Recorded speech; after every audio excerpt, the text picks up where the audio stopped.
નમસ્કાર મિત્રો, વિડીયોમાં તમારું સ્વાગત છે। જી હા મિત્રો, અત્યારે હાલ મોટા અને મહત્વના સમાચાર સામે આવી રહ્યા છે। તો મિત્રો, સમાચારમાં વાત કરીએ તો હાલમાં જેવા અહેવાલ વહેતા થયા છે કે કેન્દ્ર સરકાર હાઈવે મુસાફરીને લગતા નીતિ નિયમોમાં મોટો ફેરફાર કરવા જઈ રહી છે। આ ફેરફારોના ભાગરૂપે 15 જુલાઈ 2025 થી ટુ વ્હીલર ચાલકોને પણ હાઈવે પર ટોલ ફ્રીનો લાભ આપવાનું બંધ કરાય છે એવી વાત હતી। જો કે કેન્દ્રીય પરિવહન મંત્રી નીતિન ગડકરીએ એક ટ્વીટ કરીને આ વાતનું ખંડન કર્યું છે। જી હા મિત્રો, અત્યારે હાલ મોટા સમાચાર સામે આવી રહ્યા છે।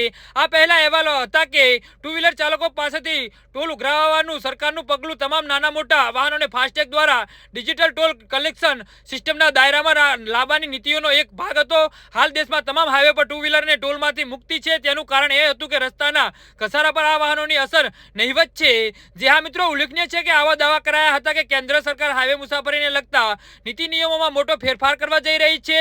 આ ફેરફારોના ભાગરૂપે 15 જુલાઈ 2025 થી ટુ વ્હીલર ચાલકોને પણ હાઈવે પર ટોલ ફ્રીનો લાભ આપવાનું બંધ કરવામાં આવશે। જો કે આ મુદ્દે સરકારે સત્તાવાર જાહેર નહોતી કરી। જો કે આ સમાચાર ખોટા સાબિત થયા છે।